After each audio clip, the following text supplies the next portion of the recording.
ભ્રષ્ટાચારના મામલામાં ઘેરાયેલા હસીનાના નજીકના સહયોગીઓ જાન્યુઆરીમાં પીએમ હસીના ચોથી વખત સત્તામાં આવ્યા ત્યારથી ભ્રષ્ટાચારના ઘણા મામલા પ્રકાશમાં આવ્યા છે. બાંગ્લાદેશના ભ્રષ્ટાચાર વિરોધી પંચે તાજેતરમાં દેશના પૂર્વ રાષ્ટ્રીય પોલીસ વડા બેનઝીર અહેમદ સામે તપાસ શરૂ કરી છે. એક સમયે હસીનાની નજીક રહેલી બેનઝીર પર કરોડોની સંપત્તિ હોવાનો આરોપ છે, જે તેણે ભ્રષ્ટાચાર દ્વારા એકઠી કરી છે. અમેરિકાએ પણ 2021માં અહેમદ પર ઘણા પ્રતિબંધ લગાવ્યા હતા. અહેમદ પર સેંકડો લોકોની અચાનક ગુમ થવા અથવા હત્યાના કેસોમાં સામેલ હોવાનો આરોપ હતો. આ સાથે જ બાંગ્લાદેશના સ્થાનિક અખબારોએ દેશના પૂર્વ આર્મી ચીફ અઝીઝ અહેમદ પર પણ ભ્રષ્ટાચારનો આરોપ લગાવ્યો છે. અહેવાલો સામે આવ્યા બાદ ભ્રષ્ટાચાર વિરોધી પંચે અઝીઝની ઘણી મિલકતો જપ્ત કરી લીધી છે.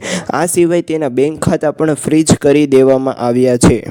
ક્યાંથી કમાયા? એક સામાન્ય બાંગ્લાદેશીને આટલી સંપત્તિ ભેગી કરવામાં 13,000 વર્ષ લાગી શકે છે. સરકારે તેની કાળજી લેવી જોઈએ. આ બાબતોની ગંભીરતાથી તપાસ કરી રહ્યા છીએ. હકીકતમાં વર્લ્ડ બેંક અનુસાર 17 કરોડની વસ્તીવાળા બાંગ્લાદેશમાં માથાદીઠ આવક 2.11 લાખ રૂપિયા છે. શેખ હસીનાના નોકર ભ્રષ્ટાચારમાં સંડોવાયેલા હોવાની વાત સામે આવી ત્યારથી વિપક્ષ સરકારને ઘેરી રહ્યો છે. બાંગ્લાદેશી નેશનલિસ્ટ પાર્ટીના પ્રવક્તા વહીદુદ્દીને કહ્યું, જ્યારે હસીનાના નોકર પાસે આટલા પૈસા છે તો તેના માલિક પાસે કેટલા પૈસા છે એનો અંદાજ લગાવી શકાતો નથી. આ પછી પણ હજુ સુધી નોકરની ધરપકડ કરવામાં આવી નથી.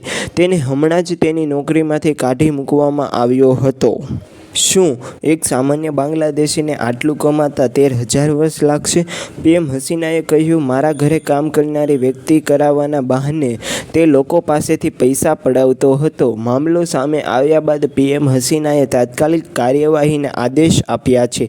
ઢાકા ટ્રિબ્યુનના અહેવાલ મુજબ જહાંગીર પહેલાં જ અમેરિકા ભાગી ગયો છે.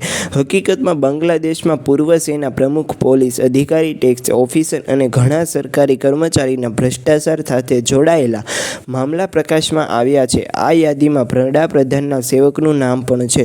શું મિત્રો, તમે ઘરે બેસીને લાખો રૂપિયા કમાવા માંગો છો? તો આજે જ 299 રૂપિયાનો કોર્સ લો અને આવતીકાલથી 1 લાખ કમાવાના ચાલુ કરી દો. તમારી આખી જિંદગી બદલાઈ જશે. ડિસ્ક્રિપ્શનમાં લિંક આપેલી છે, ત્યાં ક્લિક કરીને કોર્સ ખરીદી લો.